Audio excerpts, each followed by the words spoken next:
মুসলমান একটা দেখে নেয়, যখন তার পায়ে কাটা ফুটে সে এর ব্যথা গোটা শরীরে অনুভব করে।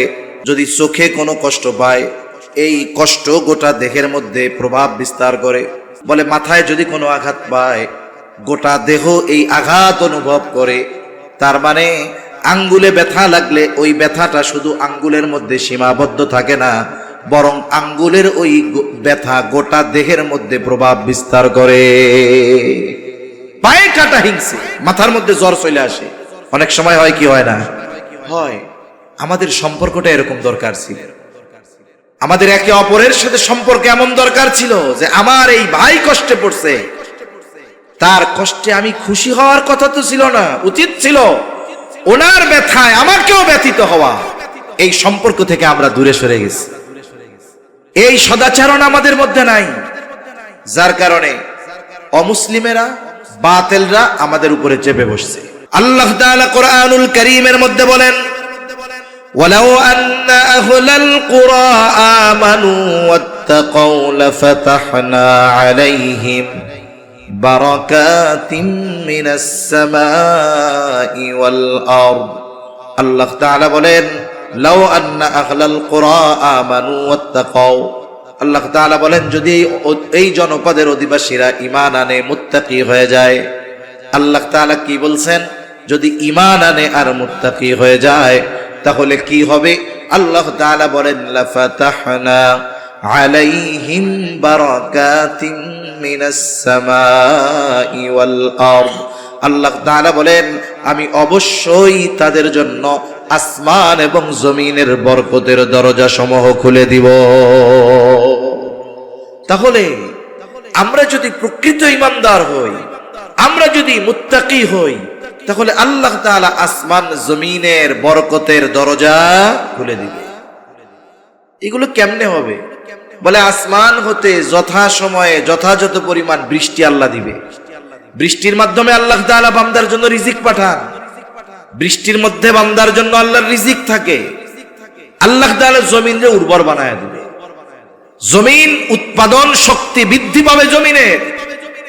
একটা সময় মুরব্বীরা এখনো অনেকে আছেন এরকম, ধান লাগায় আসতো, সার ওষুধ দেওয়া লাগতো না, যথা সময় বৃষ্টি হইতো, যখন প্রয়োজন যতটুকু প্রয়োজন সব ঠিকঠাক মতো হইতো। কিন্তু এখন বৃষ্টি যখন দরকার তখন নাই, যখন দরকার নাই তখন বৃষ্টির অভাব নাই। আবার কত সার ওষুধ দিতে দিতে দেখা যায় 1 মণ ধান হইছে, এই ধান ফলাইতে যা খরচ হইছে 1 মণ ধানের চাইতে সেটার পরিমাণ বেশি, যা খাটছে এটা পাও। হয় কি হয় না বলেন? কেন? বলে আসমান জমিনের বরকতের দরজা উঠে গেছে। যদি বৃষ্টি যথা সময় হইতো 3 ভাগের 1 ভাগ মেশিনওয়ালারা দিয়ে দেওয়া লাগতো। বৃষ্টি যদি যথা সময় হইতো জমিনের উর্বরতা ঠিক থাকতো, এত পরিমাণ সার ওষুধ এগুলো দেওয়া লাগতো না। তাহলে এই যে বরকত শূন্য হয়ে গেছে কেন? বলে আমরা তাকওয়া থেকে দূরে সরে গিয়েছি। এই জন্য আমরা গোটা পৃথিবীতে নির্যাতিত, আমরা মাজলুম। এর কারণগুলোর মধ্যে এটাও একটা কারণ যে আমরা আল্লাহ তাআলার বিধিবিধান মানি তো নাই, মানার প্রচেষ্টাও করি না। নিজেরাই যেখানে মানি না সেখানে দুনিয়াব্যাপী দিন প্রতিষ্ঠার মেহনত আমরা কোথা থেকে করব? এটা আমাদের জন্য বড় দুর্ভাগ্যের বিষয়। এজন্য আমাদের তাকওয়া অর্জন করা দরকার। ঈমানকে মজবুত করে প্রকৃত মুত্তাকি হয়ে আমরা যদি ঐক্যবদ্ধ হয়ে যাই, আমাদের ভ্রাতৃত্ব বন্ধন মজবুত হবে। আমাদের দ্বারা একটা সময় দেখা যাবে আমাদের দ্বারা শুরু হবে, আমরা না পারি আমাদের আগামী প্রজন্মের দ্বারা এই দুনিয়ার মধ্যে কোরআন সুন্নাহর আইন প্রতিষ্ঠা হবে। ঠিক কিনা বলেন? এখন আমরা যদি নিজেদের থেকে পরিবর্তন না হই, আমি যদি মিথ্যা বলি তাহলে আমার সন্তানেরা কি করবে? আমি যদি অন্যেরটা মেরে খাই আমার সন্তানেরা কি করবে? আগামী প্রজন্ম কি করবে? এজন্য সম্মানিত উপস্থিতি, এই পরিবর্তনের ধারা আমাদের ব্যক্তি পর্যায় থেকে শুরু করতে হবে। পরিবার পরিবর্তন হবে, সমাজ পরিবর্তন হবে, ইনশাআল্লাহ এক সময় রাষ্ট্র পরিবর্তন হবে। অনেকে চিন্তা করতে পারে, বলেন কি এখনো যদি নিজে পরিবর্তন হই তাইলে জাতি পরিবর্তন হবে কেমনে? আমি পরিবর্তন হয়ে মেহনত করি, দোয়া করি, দেখবেন ইনশাআল্লাহ আমরা যেটা অসম্ভব মনে করি সেটা কার জন্য অতি সহজ। জোরে বলেন। কত কিছুই তো আমরা অসম্ভব মনে করতাম, আল্লাহ সুবহানাহু ওয়া তাআলা সেটা সম্ভবে পরিণত করে দিয়েছেন। এজন্য আমরা যদি তাকওয়া অর্জন করি, দুনিয়া আখিরাত উভয় জাহানের লাভ আছে না নাই? ইমানদার জান্নাতে যাবে, ইমানের কারণে যারা পরিমাণ ইমান যার আছে সে জান্নাতে যাবে। তবে সব জান্নাতীদের ফ্যাসিলিটি এক হবে না। যারা মুত্তাকি হবে তাদের জন্য ফ্যাসিলিটি ভিন্ন। আল্লাহ তাআলা কোরআনুল কারীমের মধ্যে বলেন, ইন্নাল মুত্তাকিনা ফি জান্নাতিন ওয়া নাহার ফি মাকআদি সিদকিন ইনদা মালিকিন মুকতাদির। আল্লাহ তাআলা বলেন, জান্নাতীদের জন্য জান্নাতের পাদদেশে থাকবে প্রবাহমান নহর। এটা তো সবার জন্যই থাকবে। তাদের স্পেশালিটি কি? বলে তারা আল্লাহ রব্বুল আলামিনের নিকটে বসার জন্য তাদের স্থান থাকবে। আল্লাহর নৈকট্য অর্জন করতে পারবে একমাত্র মুত্তাকিরা। এজন্য আমরা তাকওয়া অর্জন করব। এক কথায় আল্লাহ তাআলার আদেশ মানব, নিষেধগুলো থেকে বিরত থাকবো, বলেন ইনশাআল্লাহ। তাহলে নবীজি সাল্লাল্লাহু আলাইহি ওয়াসাল্লামের তিনটি উপদেশের একটি হলো, হে আবু যর, তুমি যেখানেই থাকো না কেন আল্লাহ তাআলাকে ভয় করো। 2 নম্বর নির্দেশ, ওয়া আতবি'is সাইয়্যাতাল হাসানাতা তামহুহা। তোমার দ্বারা যদি কখনো মন্দ কাজ হয়ে যায়, অন্যায় কাজ হয়ে যায়, তুমি অন্যায়ের উপরে স্থির থেকো না, বরং ভালো কাজ করো, কারণ ভালো কাজ মন্দ কাজকে মিটায় দেয়। আল্লাহ তাআলা কোরআনুল কারীমের মধ্যে বলেন, ইন্নাল হাসানাতি ইউযহিবানাস সাইয়্যাত। ভালো কাজ মন্দ কাজকে মিটিয়ে দেয়। তবে শর্ত হলো মন্দ কাজটা যেমন, ওইটা মোছার জন্য ভালো কাজটাও তেমন হতে হবে।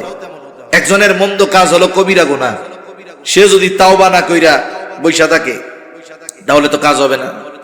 তার যদি গুনাহটা হয় কবিরা গুনাহ, খালেস ভাবে তাওবা করতে হবে। তার গুনাহটা হলো বান্দার হক নষ্ট করার গুনাহ। সমাজের মানুষ আছে না, একজন আরেকজনের হক নষ্ট করে, আরেকজনেরটা মেরে খায়, আরেকজনকে বিনা কারণে কষ্ট দেয়, আরেকজনের জমিনের আইল কুপায়া নিজের মধ্যে নিয়ে আসে। এরকম আল্লাহর ওলি আছে না নাই? কত আছে এরকম। তারপরে পাশাপাশি বাড়ি দখল দিতে দিতে আরেকজনের বাড়ি খাইয়াই ফেলতে যায়। এরকম মানুষের অভাব নাই, হক নষ্ট করে। বলে এই ব্যক্তি বান্দার হক নষ্ট করে যদি আস্তাগফিরুল্লাহ পড়ে, এর গুনাহ কি আল্লাহ মাফ করবে নাকি? এর গুনাহ মাফ করার জন্য আগে ওই বান্দার হক আদায় করতে হবে। এজন্য মন্দ কাজটা যেমন, এর বিপরীতে ভালো কাজটা তেমন হবে। রাসূলুল্লাহ সাল্লাল্লাহু আলাইহি ওয়াসাল্লাম হাদিসের মধ্যে জানায় দেন, কোন ব্যক্তি শয়তানের প্ররোচনায় পড়ে গুনাহ করে ফেলছে, গুনাহ করার পর তার মধ্যে অনুশোচনা জাগ্রত হলো, আল্লাহ তাআলার কাছে খালেস ভাবে মাফ চাইলো, 2 রাকাত নামাজ পড়লো, আল্লাহ তাআলার কাছে খালেস ভাবে তওবা করলো, মাফ চাইলো, বলে আল্লাহ রব্বুল আলামিন ওই ব্যক্তির পাপ তৎক্ষণাৎ ক্ষমা করে দেয়। এজন্য মন্দ কাজ আমাদের দ্বারা হতেই পারে। শয়তান সর্বদা খারাপ কাজ করানোর জন্য তার মিশন জারি রাখে আমাদের উপরে, হতেই পারে। তবে ওই মন্দ কাজের উপরে স্থির থাকা যাবে না। মন্দ কাজ যদি আল্লাহর হক সম্পৃক্ত হয়, আল্লাহর কাছে মাফ চাইতে হবে। বান্দার হক যদি সম্পৃক্ত হয়, বান্দার কাছ থেকে মাফ চেয়ে নিতে হবে। কারণ আল্লাহ রাসূল সাল্লাল্লাহু আলাইহি ওয়াসাল্লাম বান্দার হকের ব্যাপারে খুব জটিল কথা বলছেন। সাহাবায়ে কেরামকে নবীজি সাল্লাল্লাহু আলাইহি ওয়াসাল্লাম জিজ্ঞাসা করতেছেন, তোমরা কি জানো কিয়ামতের দিন সবচাইতে নিঃস্ব কে হবে, কে হবে মুফলিস? সাহাবায়ে কেরাম বলল, আল্লাহ এবং তার রাসূল ভালো জানে। নবীজি সাল্লাল্লাহু আলাইহি ওয়াসাল্লাম বললেন, কিয়ামতের দিন ওই ব্যক্তি সবচাইতে নিঃস্ব হবে যার নামাজের অভাব নাই, রোজার অভাব নাই, হজের অভাব নাই, দান সাদকার অভাব নাই। তবে একটা জিনিসের সমস্যা, সে মানুষের হক নষ্ট করত। বলে ওই ব্যক্তি হবে কিয়ামতের দিন মুফলিস, সবচাইতে বড় নিঃস্ব। কারণ দুনিয়ায় সে যাদের হক নষ্ট করেছিল, কিয়ামতের দিন দুনিয়ায় করা ওই আমলগুলো দিয়ে ওই ব্যক্তিদের হক আদায় করা লাগবে। দেখা গেল একজনের 500 টাকা মেরে রেখেছিল, দুনিয়ায় দেয় নাই। কিয়ামতের দিন ওই ব্যক্তি কইল, আল্লাহ আমি ওর কাছে 500 টাকা পাই। আল্লাহ বলবে, দাও, টাকা দিয়ে দাও, হক আদায় করো। ওইখানে কি টাকা পয়সা আছে নাকি? ওইখানে তো টাকা নাই, ওইখানের কারেন্সি নেকি। যার নেকি আছে ধনী, যার নেকি নাই সে গরিব। ওইখানের লেনদেন হবে সওয়াব আর গুনাহ দিয়ে। এইবার ওই ব্যক্তি বলবে, আল্লাহ আমার টাকার প্রয়োজন নাই, আমার 500 টাকা লাগবে না, এর বদলে ওই যে হজ করেছিল ওই হজের সওয়াবটা আমার দিয়া দিক। তাহলে চিন্তা করেন, দুনিয়ায় মানুষের ছোট হক নষ্ট করে কিয়ামতের দিন বড় আমল দিয়ে তার হক আদায় করতে হবে। বলে যদি আমল না থাকে, সওয়াব না থাকে, যার হক নষ্ট করেছে তার গুনাহ নিয়ে হক আদায় করা লাগবে। এজন্য জীবনটা এমন ভাবে গড়ার চেষ্টা করি যেন দুনিয়া থেকে যাওয়ার সময় আমার আপনার কাছে কোনো মানুষ কোনো কিছু পাওনা না থাকে। রাসূলুল্লাহ সাল্লাল্লাহু আলাইহি ওয়াসাল্লাম যার আগে পরের সব আল্লাহ মাফ করে দিয়েছেন। নবীজি দুনিয়া থেকে যাওয়ার 9 দিন আগে সাহাবা একরামকে মসজিদে নববীর ভিতরে ডাকছেন। যে কথাগুলো নবীজি তখন বলেছেন এর মধ্যে একটা কথা, তোমরা যদি কেউ আমার কাছে কোনো পাওনা থাকো চেয়ে নাও, আমি চাই না কেউ আমার কাছে কোনো কিছু পাওনা থাকবে আর এই অবস্থায় আমি আল্লাহ তাআলার সাথে মিলিত হব। নবীজি সাল্লাল্লাহু আলাইহি ওয়াসাল্লাম সাহাবা একরামকে বলতেছে, আমার কাছে যদি কেউ কোনো কিছু পাওনা থাকো চেয়ে নাও, আমার কাছে কেউ কোনো কিছু পাওনা থাকবে আর আমি এই অবস্থায় আল্লাহর সাথে মিলিত হব, এটা আমি পছন্দ করি না। অনেকে আমরা মনে করি হক মনে হয় শুধু টাকা পয়সা ধন দৌলত জমি জাতি এগুলার সাথে সম্পৃক্ত, না না, আচরণটাও হকের সাথে সম্পৃক্ত। এই জন্য নবীজি বলেন আল্লাহ তাআলা কিয়ামতের দিন বাদী বিবাদীর ভিতরে ফয়সালা করে দিবে। ওই দিন আসার আগে তোমরা সতর্ক হয়ে যাও। বলে যেই দিন আল্লাহ তাআলা বাদী বিবাদীর মধ্যে ফয়সালা করে দিবে, দুনিয়াতে কেউ যদি শুধু সম্পদের হক না কথার দ্বারাও অন্যায়ভাবে কাউকে কষ্ট দিয়ে থাকে, কিয়ামতের দিন আল্লাহ তাআলা এই বিষয়টারও ফয়সালা করবে। আচরণের দ্বারাও মানুষের হক নষ্ট করা হয়, এটাও যদি দুনিয়াতে কেউ করে, এই বিষয়টারও ফয়সালা কিয়ামতে যিনি করবেন তিনি কে? শুধু মানুষের মধ্যে আল্লাহ ফয়সালা করবে তা না, গোটা সৃষ্টি জগতের সকল সৃষ্টির মধ্যে আল্লাহ তাআলা ফয়সালা করবে। দুনিয়ায় শক্তিশালী একটা প্রাণী যদি দুর্বল কোন প্রাণীর উপরে অবিচার করে থাকে, বলে কিয়ামতের দিন ওই শক্তিশালী প্রাণীর থেকে দুর্বল প্রাণীর প্রতিশোধ আদায় করে দেওয়া হবে। ওই বিচারটাও আল্লাহ তাআলা করবেন। কত বড় ইনসাফগার আল্লাহ, কত বড় ন্যায়পরায়ণতা আমার আপনার মালিকের। এজন্য এই দুনিয়াতে সতর্ক থাকা দরকার। তো এক কথা থেকে অন্যদিকে চলে গেলাম, আমার আপনার দ্বারা যদি মন্দ কাজ হয়ে যায়, মন্দ কাজের উপরে স্থির না থেকে আমরা ভালো কাজ করব। কবিরা গুনাহ হলে তাওবা করব, মানুষের সাথে সম্পৃক্ত কোনো অন্যায় হলে তার কাছ থেকে ক্ষমা চেয়ে নিব। 3 নাম্বার নবীজি বলেন ওয়া খালিকিন নাস বিখুলুকিন হাসানিন, মানুষের সাথে সদাচরণ করবা। সদাচরণ এটা ব্যাপক অর্থবোধক শব্দ। সদাচার এখানেও হক সম্পৃক্ত বিষয়। বলে যে আমার কাছে যেই হক প্রাপ্য, যে আমার কাছে যেমন আচরণ প্রাপ্য, তাকে সেই হক দেওয়া, তার সাথে ওই রকম আচরণ করা হলো তার হক। আর এটাই হলো সদাচরণ। একজন সদাচারী ব্যক্তি সে সবার হক আদায় করে। বলে মাতা পিতার সাথে সদাচরণ করো, তার মানে কি? মাতা পিতার হক আদায় করো। অমুসলিম তার সাথেও সদাচরণ আছে, ছোট মানুষ এর সাথেও সদাচরণ আছে, প্রতিবেশীর সাথে সদাচরণ আছে। মানুষের সাথে মানুষের সদাচারের কিছু লেভেল আছে। যেমন আমি মানুষ হিসাবে সব মানুষেরই আমার উপরে কিছু হক আছে, আমারও কিছু হক তাদের উপরে আছে। মানুষ মুসলিম হোক আর অমুসলিম হোক, প্রত্যেকটা মানুষ আমার আপনার কাছে ভালো ব্যবহার পাবে, এটা মানুষ হিসাবে মানুষের হক। অনেক সময় আমরা চিন্তা করি যে একই সমাজের মধ্যে মুসলিম আছে অমুসলিম আছে। হ্যাঁ, ইমানদার মুসলিম, মুসলিম হিসাবে আলাদা কিছু হক সে আমার কাছে পাও না, এটা তো অবশ্যই। কিন্তু একজন অমুসলিমও যদি সমাজে বসবাসকারী হয়, আমার প্রতিবেশী হয়, একজন অমুসলিমও আমার কাছ থেকে সদাচরণ, এটা তার হক। আয়েশা সিদ্দিকা রাদিয়াল্লাহু তাআলা আনহা নবীজি সাল্লাল্লাহু আলাইহি ওয়াসাল্লামকে জিজ্ঞাসা করতেছে, ইয়া রাসূলুল্লাহ সাল্লাল্লাহু আলাইহি ওয়াসাল্লাম, আমার দুইজন প্রতিবেশী, একজন মুসলিম আর একজন হলো ইহুদি। একজন মুসলিম আর একজন ইহুদি। ইয়া রাসূলুল্লাহ, প্রতিবেশী হিসাবে কে আমার কাছে বেশি হক পাও না? নবীজি সাল্লাল্লাহু আলাইহি ওয়াসাল্লাম এই হকের কথা বলতে গিয়ে ধর্মের দিক দিয়ে বিভাজন করেন নাই, এ কথা বলেন নাই যে ইমানদার যে সে তোমার কাছে বেশি হক পাও না। বরং নবীজি বললেন, আয়েশা, যার দরজা তোমার দরজার বেশি কাছে সে তোমার কাছে প্রতিবেশী হিসাবে বেশি হক প্রাপ্য। তার মানে আমার বাসার নিকটে যদি একজন অমুসলিমের বাসা হয় আর একজন মুসলিমের যদি বাসা হয়, কিন্তু অমুসলিমের বাসা যদি আমার বেশি নিকটে হয়, প্রতিবেশী হিসাবে এই অমুসলিম আমার কাছে বেশি হক পাও না। সুবহানাল্লাহ বলেন। অথচ কি দেখেন, একজন অমুসলিমের সাথে ব্যবহার এরকম, আর এক মুসলিমের উপরে তো অপর মুসলিমের অনেক হক আছে। তার কথার দ্বারা কষ্ট দেওয়া যাবে না, তার জানমালের ক্ষতি করা যাবে না, তার সম্মান নষ্ট করা যাবে না। মুসলমান ইমানদার একে পরস্পরের প্রতি হিংসা বিদ্বেষ এগুলো লালন করবে না। কিন্তু আমাদের একে অপরের প্রতি হৃদ্রতা মোহাব্বত ভালোবাসা তো নাই, বরং আমাদের একে অপরের প্রতি হিংসা বিদ্বেষ। এ ওর ভালোটা দেখতে পারে না, ও ওর কল্যাণ দেখতে পারে না, হিংসার সমুদ্রে হাবুডুবু খায়। এ হাসাদ, হিংসা, অহংকার আসমান জমিনে সংগঠিত হওয়া প্রথম অন্যায়, প্রথম পাপ। শয়তান অহংকার করেন, আদম আলাইহিস সালামকে হিংসা করে অহংকার করে সে শয়তান হয়ে গেছে, সব আমল তার বরবাদ হয়ে গেছে।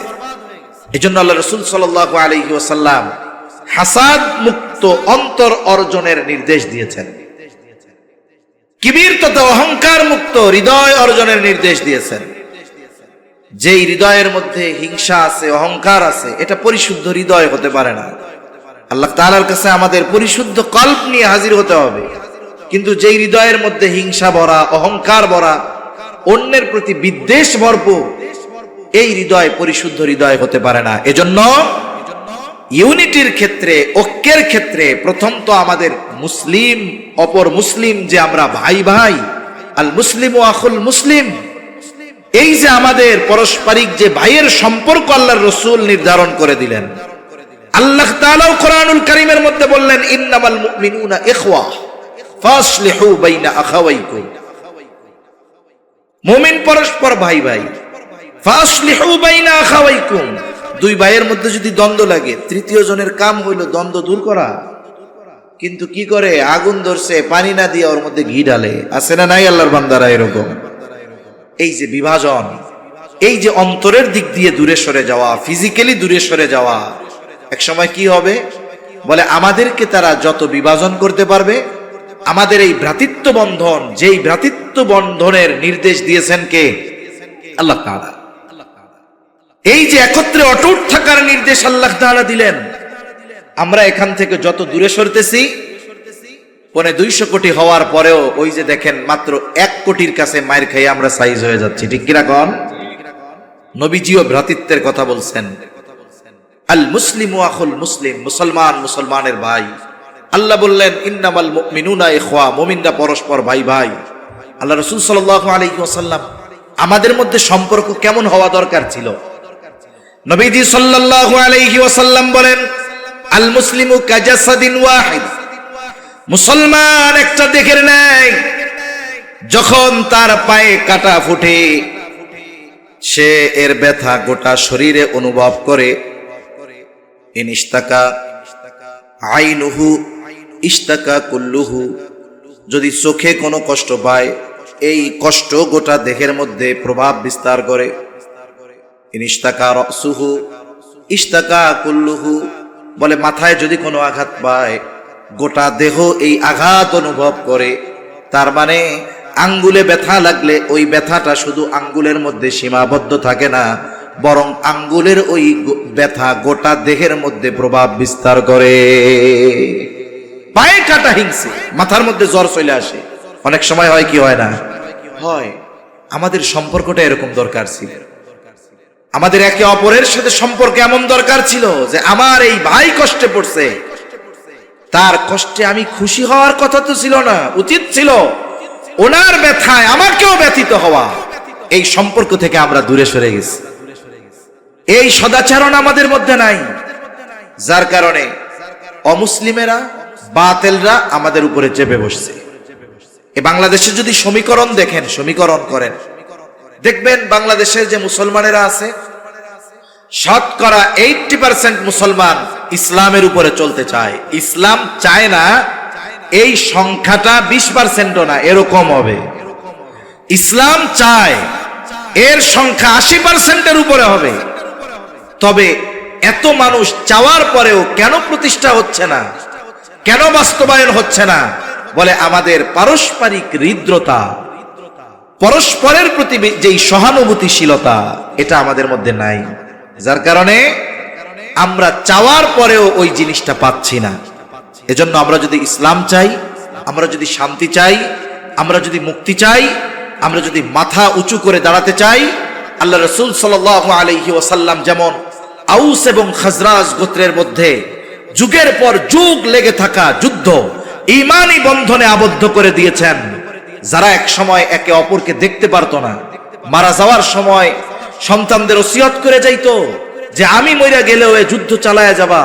এক সময় তারা একে অপরের জন্য জীবন দিতেও পিছু হটে নাই। এমন হৃদ্রতা, মুহাব্বত, ভালোবাসা নবীজি তাদেরকে ঈমানের বন্ধনে আবদ্ধ করার মাধ্যমে করিয়েছিলেন। বন্ধনে আমাদের সকলকেও আবদ্ধ হওয়ার দরকার আছে না নাই? এজন্য আমাদের আচরণগত পরিবর্তন দরকার। আমরা মানুষের সাথে সদাচারী হব, ভালো ব্যবহারকারী হব। আমার চেয়ে একজন সম্পদের দিক দিয়ে খাটো, আমি তারে তুচ্ছ মনে করব না, কারণ জীবনের কোন সময় তাকে আমার প্রয়োজন হয় বলা যায় না। আমার আশেপাশে অমুসলিমেরা আছে, আমরা তাদের সাথে ভালো আচরণ করব, নিজের অধীনস্থদের সাথে ভালো আচরণ করব। যে যেমন হক আমার আপনার কাছে প্রাপ্য, তাদের হকগুলো আদায় করব। কারণ শুরুতেই বলছি, মানুষের চামড়া গুড়িয়ে যায়, ঘুষিয়ে যায়, কিন্তু মানুষের চরিত্র এমন এক জিনিস, এটা বৃদ্ধ হওয়ার সাথে সাথে এটা বুড়িয়ে যায় না, নষ্ট হয়ে যায় না, বরং এর সৌন্দর্য আরো বাড়তে থাকে। ঠিক কিনা বলেন? আমি আর কথা লম্বা করব না। তাহলে আজকে আমরা নবীজি সাল্লাল্লাহু আলাইহি ওয়াসাল্লামের যেই গুরুত্বপূর্ণ একটি নসিহত সম্পন্ন হাদিস জানলাম, যে 1 নাম্বার আমাদেরকে তাকওয়া অর্জন করতে হবে। তাকওয়া কি? বলে আল্লাহকে ভালোবেসে ভয় করে তার বিধিবিধান মেনে চলতে হবে। 2 নাম্বার, কোনো অন্যায় যদি হয়েই যায়, এই অন্যায়ের উপরে স্থির না থেকে ভালো কাজ করতে হবে। 3 নাম্বার, সদাচরণকারী হতে হবে, উত্তম চরিত্রের অধিকারী হতে হবে। যদি এই গুণগুলো অর্জন করতে পারি, তাহলে দেখুন হযরত বেলাল কালো ছিল না ধলা ছিল? বলেন তো। আমাদের ভাষায় একটা মানুষের অসুন্দর হওয়ার জন্য যা দরকার সব তার মধ্যে ছিল, কিন্তু এই বেলাল ঈমানের কারণে, তাকওয়ার কারণে, আখলাকের কারণে দাম কেমন হইছে? নবীজি সাল্লাল্লাহু আলাইহি ওয়াসাল্লাম মেরাজে গিয়া বেলালের পায়ের আওয়াজ শুনতে পাইছে। সুবহানাল্লাহ বলেন। এজন্য আল্লাহ সুবহানাহু ওয়া তাআলা কোরআনুল কারীমের মধ্যে বলেন, তাকওয়ার মাধ্যমেই সম্মানের মাপকাঠি নির্ধারণ হয়। ইন্না আকরামাকুম ইনদাল্লাহি আতকাকুম।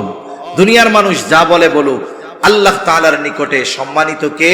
বলে যে যত বেশি তাকওয়াওয়ালা, আল্লাহ তাআলার কাছে তার সম্মান তত বেশি। সাথে সাথে আমরা সামাজিকভাবে ঐক্যবদ্ধ থাকব। আমাদের মধ্যে বংশীয় দ্বন্দ্ব আছে, মোল্লা মুন্সির সাথে আছে, চৌধুরীর মন্ডলের সাথে আছে, আছে না? এরকম আছে না নাই? এই ধরনের বিভাজন আমরা নিজেদের করব না। আমরা এক উম্মাহ। কয় উম্মাহ বলেন? আজকে দেখেন, এই সীমান্তের বেড়া এক সময় ছিল না?